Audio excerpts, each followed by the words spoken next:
à tous, nouvelle édition du Mag Éco sur TV Vendée. Nous allons découvrir ici, à Saint-Jean-de-Mont, la société Montfournil. Montfournil, ça ne vous dit rien. Vous connaissez en fait cette société sous son nom commercial, l'Ami Caline. Et pour nous accueillir ici aujourd'hui, à l'Ami Caline, eh bien nous sommes en compagnie de Patrice Clouet. Vous êtes Bonjour et bienvenue. Merci. Vous êtes directeur général du groupe. Directeur général du groupe, effectivement, de l'Ami Caline. Alors Patrice Clouet, est-ce que pour commencer, on peut décrire un petit peu la carte d'identité du groupe? Alors l'Ami Caline aujourd'hui, c'est un réseau qui représente à peu près 1800 personnes, réparties sur le territoire national principalement, mais néanmoins nous avons déjà des implantations à l'international en Belgique depuis l'année dernière et en Espagne avec deux magasins que nous avons aussi créés l'an passé, donc 1800 personnes sur le réseau, dont à peu près 250 personnes ici sur Saint-Jean-de-Mont. 50 personnes pour l'Ami Caline Service, qui sont les services du franchiseur pour accompagner le développement du réseau et l'animation et l'exploitation des magasins l'Ami Caline, et un peu plus de 200 personnes au niveau de l'outil industriel pour fabriquer tous les produits que nous commercialisons dans nos magasins. En fait, vous avez un petit peu deux métiers, c'est fabriquer d'une part et puis distribuer et vendre d'autre part. Voilà, en quelque sorte, on est avant tout des distributeurs, c'est-à-dire qu'on est des développeurs de réseau, on est des commerçants de proximité et on a un outil de production pour alimenter ce réseau. Mais on a une activité de service, c'est le métier de la franchise. Qui vise à chercher des emplacements, les meilleurs emplacements dans les cœurs de ville, qui vise à recruter des postulants qui vont devenir les futurs... les meilleurs managers possibles. Voilà, absolument. Et ce métier, c'est aussi sélectionner les fournisseurs qui vont travailler avec nous pour approvisionner notre réseau en matières premières, par exemple pour fabriquer les sandwichs et les salades. Ça fait partie de notre travail de franchiseur au travers de la centrale d'achat. On est aussi logisticien, puisque les marchandises partent d'ici et sont approvisionnées 2 fois par semaine en moyenne dans les points de vente. Et donc ça se fait par une filiale logistique qui s'appelle LMM, qu'on a créée il y a une dizaine d'années, en partenariat avec le groupe Mousset de Sainte-Florence.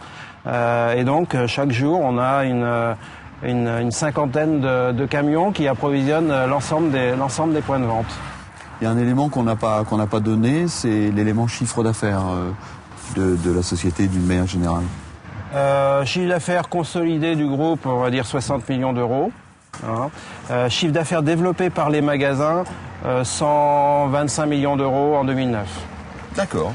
Merci Patrice Clouet de nous avoir fait découvrir un petit peu les grandes masses du groupe, et puis on va aller faire la visite pour découvrir à l'intérieur un petit peu comment ça se passe. Très bonne visite, merci à vous. Merci encore.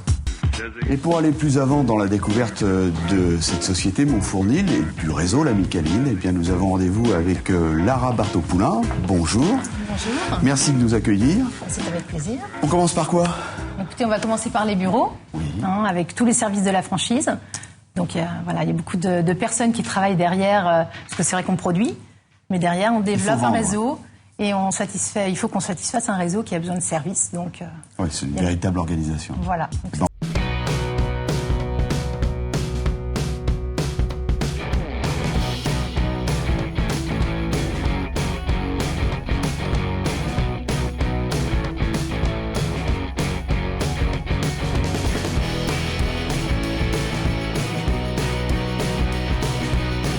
Donc, là, vous avez plusieurs services. Ouais.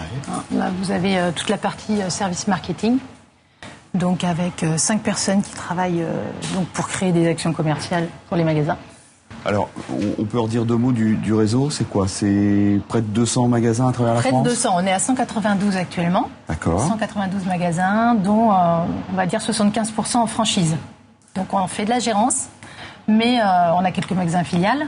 C'est ça, alors 16, les 17. magasins filiales, ils appartiennent au groupe. Voilà, ils appartiennent à Montfournil. Les magasins franchisés sont des indépendants voilà, qui, quelque des part, commerçants exploitent indépendants. votre marque, Voilà. l'image de marque La Micaline. Tout à fait. Et les produits, bien sûr. Voilà, et qui donc versent des royalties pour avoir les services du franchiseur La Micaline. Très bien. Donc ici, on prépare tout pour faciliter la distribution et la vente. Voilà, tout à fait. On facilite, on accompagne vraiment sur tous les plans, hein, que ce soit marketing, communication, informatique, gestion, enfin vraiment tous les domaines, management. On fait de la formation, enfin je pourrais vous en dire un peu plus. On accompagne vraiment tous les jours les magasins. C'est ça, c'est-à-dire que le franchisé, vous ne vous contentez pas de lui donner une marque et des produits, vous l'accompagnez dans tout ce qu'il faut pour être un bon manager. Si on fait bien la franchise, c'est ça. Voilà. Sachant que ça reste des chefs d'entreprise dans leur point de vente. Ils ont des équipes à gérer, c'est vraiment des chefs d'entreprise à part entière, si ce n'est qu'on leur apporte un accompagnement. Le service de développement à La Micaline a en charge la recherche des emplacements, des points de vente, et également le recrutement des franchisés, des futurs franchisés. Hein, parce qu'on fait ces deux choses en parallèle, en fait. Oui, c'est-à-dire qu'il faut à la fois trouver les hommes qui vont animer le magasin et à la fois trouver le bon endroit pour implanter le magasin. Tout à fait. Donc on fait ces deux choses en parallèle et après on essaie de faire croiser les données. Alors les futurs franchisés viennent avec des désirs ils sont assez mobiles quand même. Ils vous contactent ? Ils nous contactent, tout à D'accord. fait. Alors, on participe au salon de la franchise, par exemple, sur notre site internet, via des sites internet franchise, etc. Enfin, on prend contact avec nous. Derrière, on leur demande, donc il y a des entretiens de recrutement, pour savoir si le métier correspond bien à leurs attentes. Bien sûr. On leur fait rencontrer des franchisés. Voilà, on essaye de vraiment faire en sorte, nous, d'être sûrs que la personne correspond. De processus de sélection pour voir si vraiment les gens sont taillés pour ce métier-là. Tout à fait, mais vraiment dans les deux sens. Nous, c'est important pour nous que le franchisé soit vraiment fait pour ce métier, rentre bien dans notre système de valeurs, dans notre philosophie d'entreprise. Et eux, de leur côté, il faut vraiment qu'ils aient bien conscience du travail, de la tâche qu'il y a à accomplir, de qu'est-ce que tenir un magasin à La Micaline. Donc on essaye un maximum de déceler tout ça au départ dans les premiers entretiens et après une fois que normalement ces entretiens sont passés, tout roule, enfin la formation commence. Donc on a créé une école interne qui forme, l'an dernier on a formé 650 collaborateurs. Donc là, c'est à la fois les futurs managers, franchisés, mais aussi des vendeurs. Voilà, mais aussi, on fait beaucoup de formations continues pour les salariés des magasins. On propose en fait aux magasins tout un catalogue de formations. Et ils prennent au bon vouloir ces formations. Donc on a formé, on a eu 2000 heures à peu près de formation l'année dernière. Et c'est juste une formation, une école interne, si vous voulez. Donc 2000 heures de formation pour le réseau. Voilà comment se passe l'intégration à La Micaline. Très bien. On enchaîne ? Oui, écoutez, je vais vous faire visiter peut-être le site de production. Ah allons-y, parce qu'on commence à avoir faim.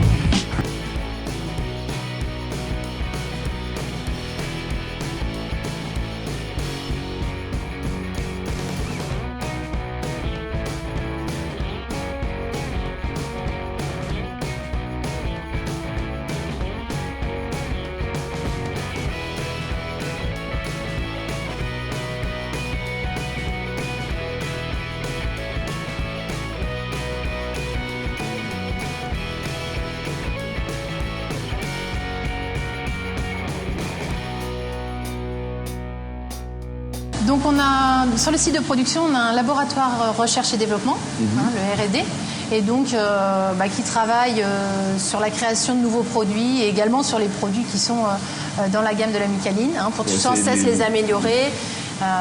Et donc on crée à peu près une vingtaine de produits chaque année. Ce qui est surprenant, c'est qu'on s'attend à avoir un laboratoire, puis en fait on arrive dans un magasin. Oui, tout à fait. Alors, le laboratoire est derrière, on a des grands espaces de travail, on a tout le matériel qu'on trouve dans un magasin. Et donc on trouve aussi le matériel qui est à la vue des clients, les vitrines, la panetière, le four.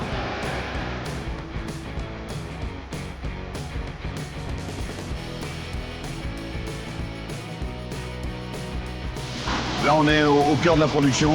Voilà, là on est en plein cœur du fournil industriel, mais on est en plein cœur du fournil. Donc là par exemple on est devant la production des flocalines. Ce sont des baguettes qui ont un très grand succès chez nous à la Micaline.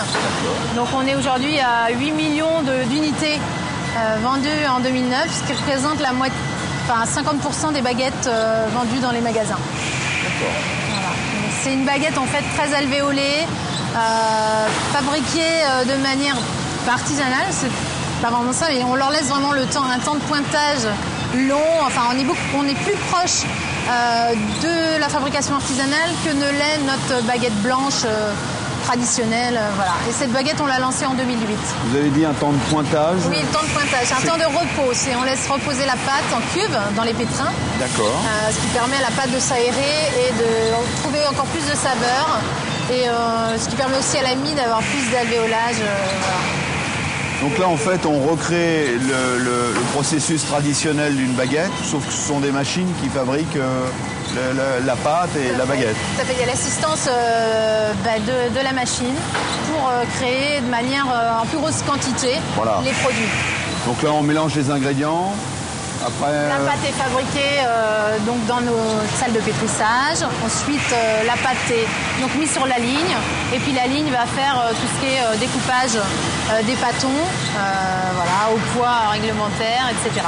On a vraiment des méthodes rigoureuses dans le process de production, avec des points de contrôle très rigoureux, des tests produits rigoureux. On a vraiment mis en place une méthodologie sur le process pour essayer d'arriver au zéro défaut et un produit de qualité.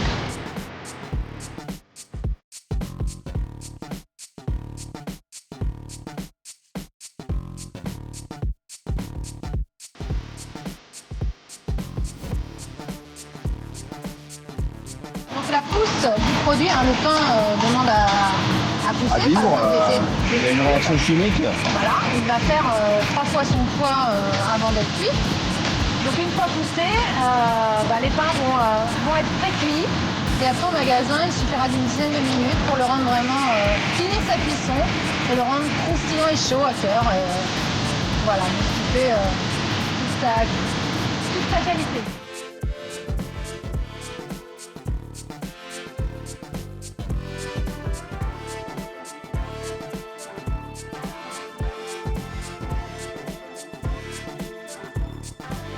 Et là, on est au conditionnement des produits.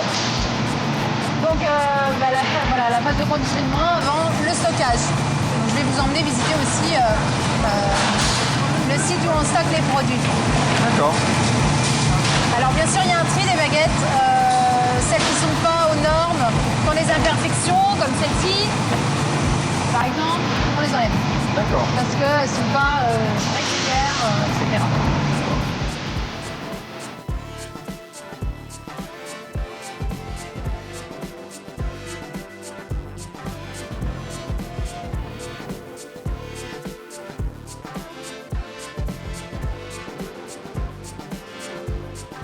Donc, Tellement pas chaud là.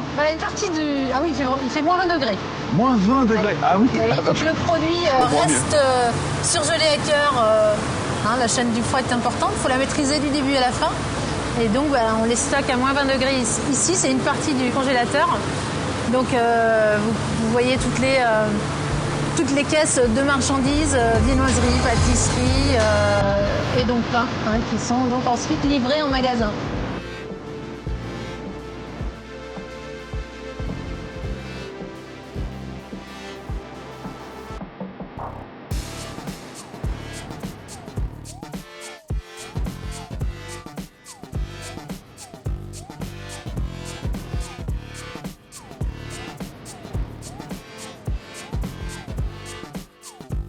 Donc ici, une nouvelle étape, on est...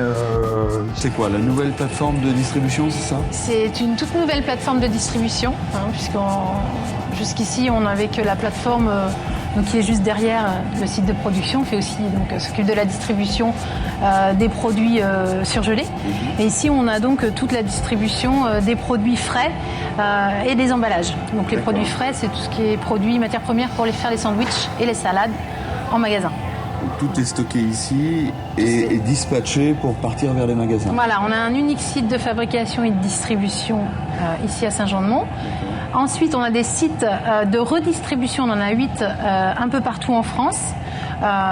Donc des petites étapes, plateformes étapes, tout à fait. Et donc après, des plus petits transporteurs vont dans les centres-villes pour distribuer les matières premières et les produits aux magasins.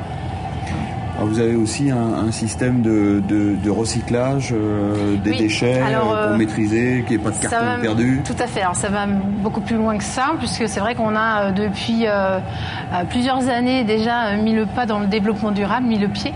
Ça a toujours été une question toutes ces questions de développement durable, d'écologie, de social, etc. Ça a toujours été des questions que l'Amicaline a pris aussi à bras le corps. Et encore plus ces dernières années sur la question de l'environnement. Notre impact sur l'environnement, d'ailleurs on est en train d'entamer un bilan carbone, donc pour pouvoir mettre en place des actions encore plus fortes, encore plus impactantes. Mais déjà, dans un premier grand pas ici à Montfournil, c'est la construction de ce site, de cette plateforme de distribution qu'on peut appeler un peu verte, puisqu'on a mis dans cette construction, on a mis plein d'éléments pour diminuer notre impact sur l'environnement, tels que une toiture végétalisée pour essayer de réduire la consommation d'énergie ici sur le site. En termes d'énergie, on a mis en place des choses qui nous permettent, on va dire, d'économiser la consommation de 150 foyers par an. Donc en termes d'économie d'énergie. Pour l'eau, même chose, on a mis en place des systèmes de récupération d'eau, par exemple pour laver les camions, on utilise l'eau de pluie, etc. Tout un tas de systèmes pour essayer de gérer l'eau. Pour laver le camion ? Quand il pleut, on récolte l'eau, et donc quand il pleut pas, on s'en sert. Alors on a quitté l'entreprise parce qu'il faut quand même aller voir comment ça se passe en direct dans un point de vente. Auparavant, Lara, un petit mot d'histoire quand même, parce que cette entreprise, elle a une histoire. Oui, tout à fait. L'Amicaline a 25 ans, mais avant, on a un passé. Et c'est vrai qu'on a même un passé d'artisan avant d'être industriel. Et tout est né, on va dire, à Salertaine, dans un petit village à 10 minutes de Saint-Jean-de-Mont. Et donc là, c'est mon arrière-arrière-grand-père qui a ouvert la première boulangerie donc dans ce petit village en 1920. Qui a repris ensuite mon grand-père et qui a laissé ensuite ce magnifique endroit à cause de la désertification, des campagnes, l'essor aussi du tourisme balnéaire. Donc dans les années 60, Daniel Barthaud et Jeanne-Marie, donc mes grands-parents, sont venus s'installer à Saint-Jean-de-Mont pour ouvrir donc une autre boulangerie familiale que reprendra ensuite donc mon père André Barthaud, le fondateur donc de l'Amicaline quelques années après. Mais alors ce point de vente d'origine, c'est devenu un musée, c'est ça ?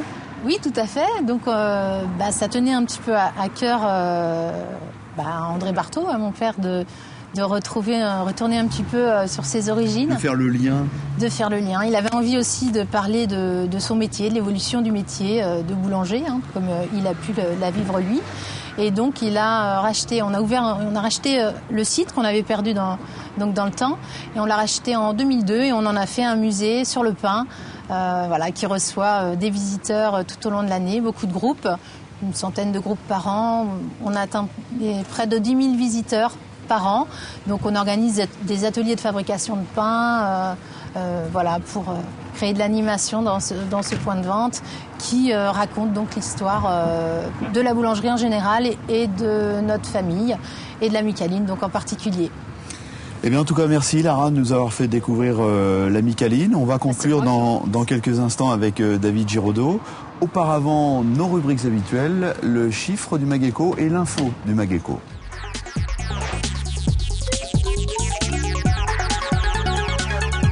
Le chiffre du Mageco, c'est -2. -2 comme -2%.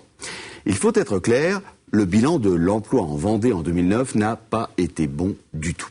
Il est vrai aussi qu'en ce domaine, jusqu'alors, la Vendée battait des records de plein emploi. C'est au regard de ces statistiques basses qu'il faut juger l'augmentation des demandeurs d'emploi sur l'année, près de 22% de progression, près de 23 500 personnes étaient inscrites au chômage l'an passé.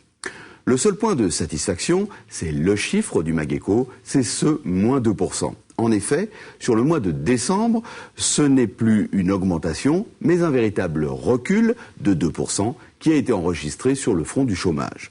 Cette tendance s'observe également à l'échelle régionale, moins 2%, et nationale, moins 0,7%. Et même si la crise a frappé durement, les statistiques montrent que le recul de l'emploi s'est avéré moins fort en 2009 que lors des précédentes récessions de 1974 ou de 1993. Le redressement de 2% en décembre est en tout cas un signe encourageant, même si pour l'heure, on reste prudent pour 2010. On le sait, il y a toujours un décalage entre la reprise économique, si elle se confirme, et la véritable reprise sur le marché de l'emploi.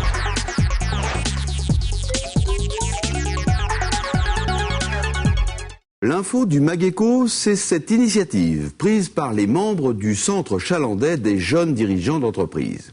Le CJD de Chaland mène actuellement une opération autour des questions liées au handicap. Le CJD Chaland prévoit même, dans les années qui viennent, de réaliser une maison d'hébergement pour adultes handicapés. Et le vendredi 9 avril prochain, le CJD proposera un colloque sur le travail et le handicap. Cela se passera à 19h30 à la salle Louis-Claude Roux de Chaland. 600 personnes sont attendues, dont 300 chefs d'entreprise, pour ce colloque sur le handicap le 9 avril.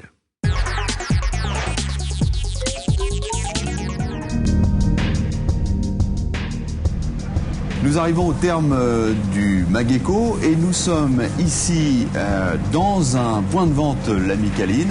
C'est un petit peu l'aboutissement évidemment de votre savoir-faire. Nous sommes en compagnie de David Giraudot. Vous êtes le directeur général du réseau.